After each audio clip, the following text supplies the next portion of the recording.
In front of me is Honor 400 Pro, and today I would like to show you how you can change default apps.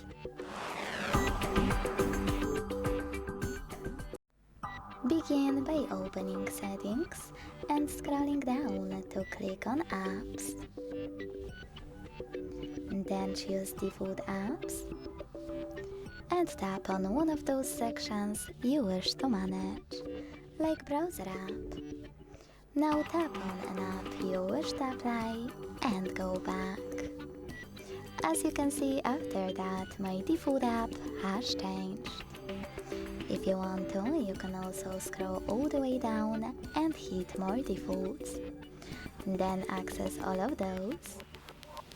And the only difference is, after clicking on one of those apps to change the default one, you need to confirm your choice in the pop-up by hitting change. Thanks so much for watching. If you enjoyed this video, don't forget to leave a like, comment and subscribe. Bye!